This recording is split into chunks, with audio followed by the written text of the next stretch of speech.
welcome to back my YouTube channel Venus Production. Tentunya kali ini Mita tidak sendiri, di sebelah Mita ada Eric Luis. Dan pada episode kali ini kita berjumpa kembali di acara Ngomis Ketiga, Ngobrol Misteri. Dan untuk acara kali ini kita akan mengundang salah satu narasumber yang dia pastinya lebih baru, lebih fresh ya, Mit. Iya, tentu. Dan di sebelah saya ini ada Bang Irwansyah. Dan di sini nanti dia akan menceritakan pengalaman misterinya secara pribadi yang pernah terjadi dalam kehidupan dia. Mungkin Mit, kita langsung aja mewawancarai Bang Irwansyah.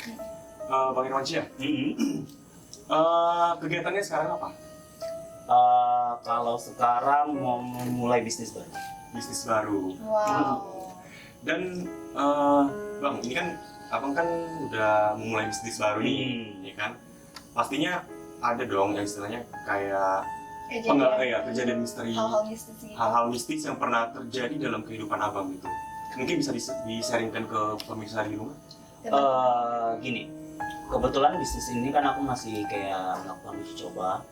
Jadi, tapi sebelum melakukan bisnis ini di dalam kehidupan nyata aku, kebetulan nih aku cerita dulu sedikit. Karena memang dari kecil aku udah ngalamin yang seperti berbau mistis.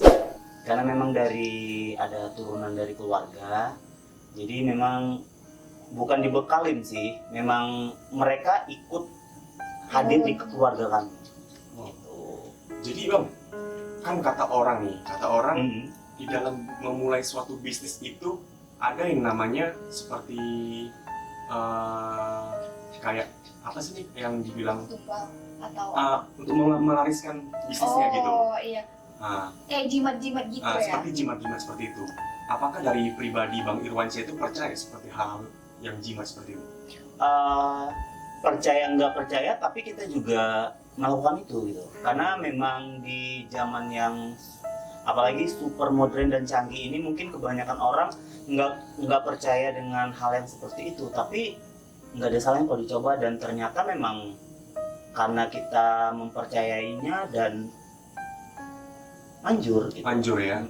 Ya berarti memang tidak lari dari memang yang dibilang orang kalau mau laris memang harus dibuat seperti jimat kan gitu kan. Iya. Jadi Bang gini. Tadi saya ada tangkap yang Abang bilang ada turun-temurun dari keluarga. Nah, itu dia seperti apa, Bang? Jadi gini, aku cerita sedikit. Jadi sebenarnya kalau turun-temurun dari keluarga, jadi itu kalau dari kakekku, sekarang udah meninggal.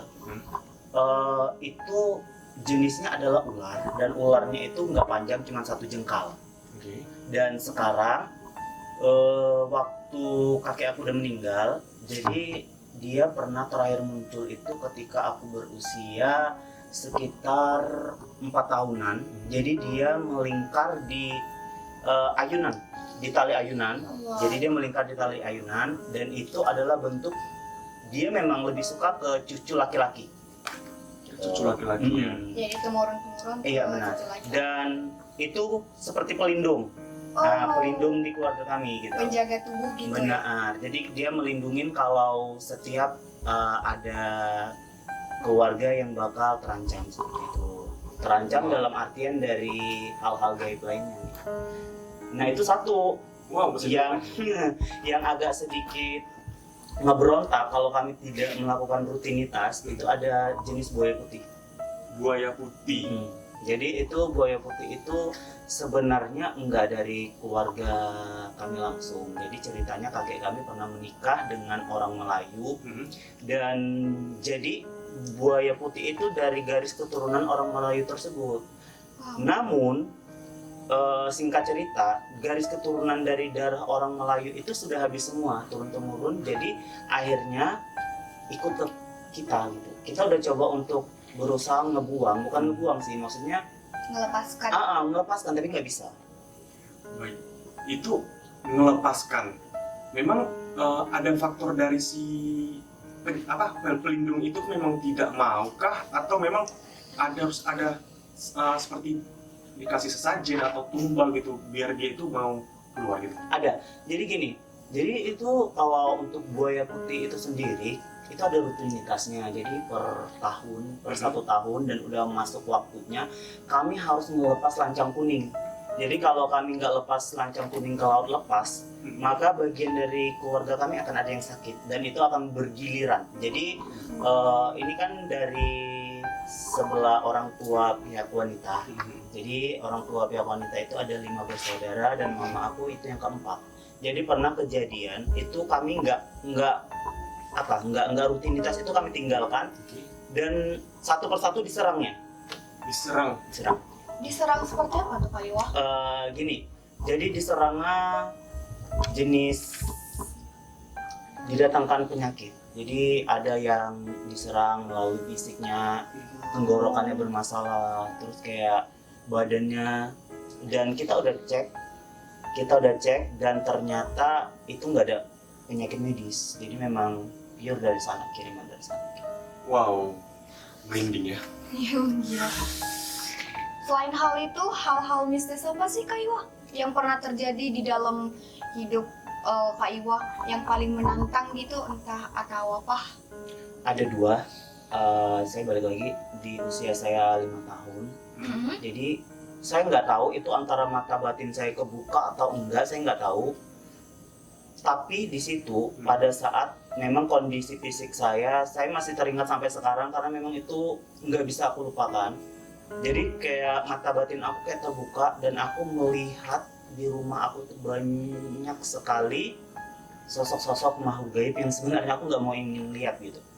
Jadi aku udah sebutin sampai itu satu rumah heboh ya karena aku tunjukin semua di sana dan sampai nangis. Ya memang nggak mau berhenti karena memang seram gitu. Aku nggak mau lihat gitu.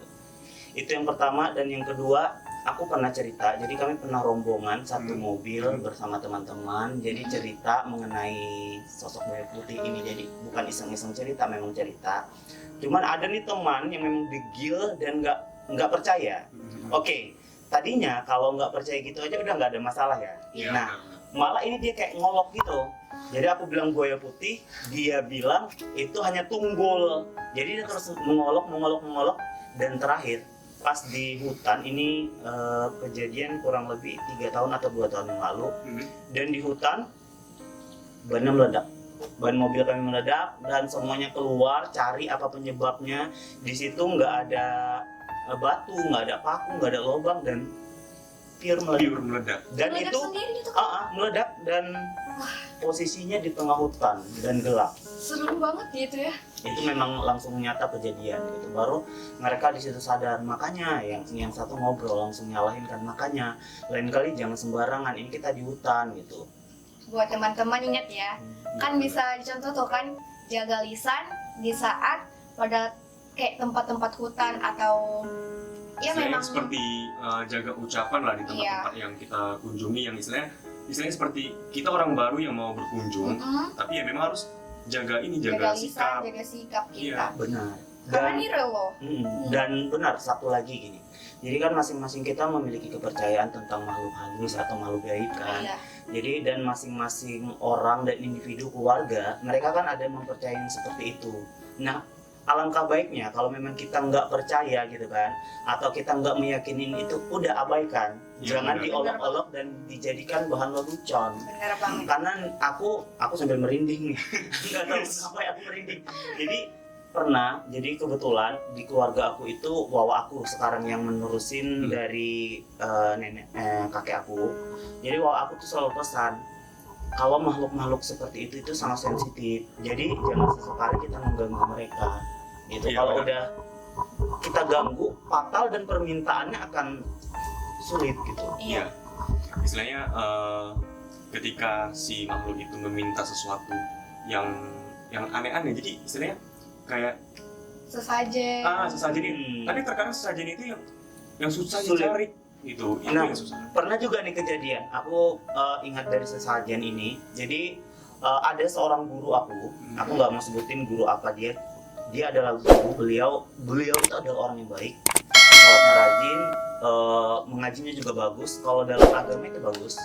Nah, ketika ia bekerja, bekerjanya itu adalah posisi malam hari dan berhubungan dengan hutan. Jadi beliau tanpa sengaja itu memotong kayak hutan gitu, dan tanpa beliau sadarin yang dipotongnya adalah taman dari Istana Makhluk Halus. Wow. Wow. Dan kalian tahu nggak, Wawa aku kan bisa telekomunikasi dengan makhluk halus. Jadi Wawa aku coba untuk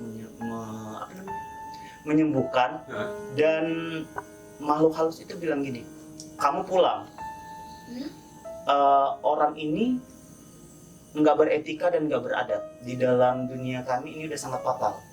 Wawa aku cuma ngobrol, enggak, ini orang baik, sholatnya bagus, iya sholatnya bagus, ininya bagus, tapi dia nggak beretika dalam dunia kami. Oke, jadi untuk menyelesaikan permasalahan ini apa yang harus dilakukan? Oke, baik. Jadi terakhir mereka cuma minta ayam 7 warna. Kalian bayangin kemana nyari ayam 7 warna? Dalam artian satu ekor, contoh warnanya satu warna hijau, warna merah gitulah. Pokoknya ada 7 dikumpulin, dan tanpa disadarin keluarganya yang satu ngomong. Dia bilang kayak gini, jangankan 7 warna, 40 warna kami carikan kalau memang ini benar sembuh. Langsung makhluk halus itu langsung kayak sangat berontak, marah. Udah kamu tinggalkan pulang, ini orang nggak akan panjang umur. Wow. Kita memang nggak bisa mendahului yang maha kuasa ya. Iya. Cuman sebelum meninggalnya guru aku tersebut, Wawa aku udah bilang, gurumu itu, Wawa bukan mendahului yang kuasa, tapi gurumu itu paling bertahan lama 7 hari, dan hari kelima meninggal. Gila sih.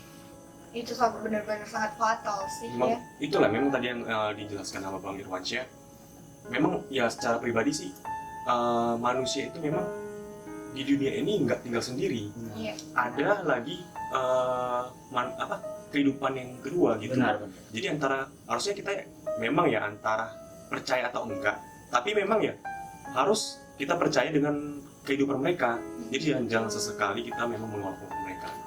Itu sih memang. Jadi gini, iya benar. Jadi ibaratnya kita itu berbeda dimensi dengan mereka. Iya, sebenarnya. Dan mereka itu kalau menurut Wawa saya, jadi kebetulan dia kan bisa telekomunikasi dan juga bisa melihat mereka. Mereka itu layaknya kita. Jadi ada yang baik, ada yang jahat, ada yang taat beribadah dan segala macam. Jadi kehidupan mereka itu sama seperti kita gitu. Jadi ya gini aja, kita perlakuin mereka, berhubungkan kita tidak melihat mereka. Jadi ya tetap kita menjaga etika, Menjaga sifat. Menjaga sifat. Ucapan kita. benar. Jadi seperti itu. Baik, mungkin podcast kita kali ini sudah selesai. Iya. Dan terima kasih untuk Bang Irwansyah yang udah sempat mampir, dan tetap stay tune di YouTube channel Veros Production.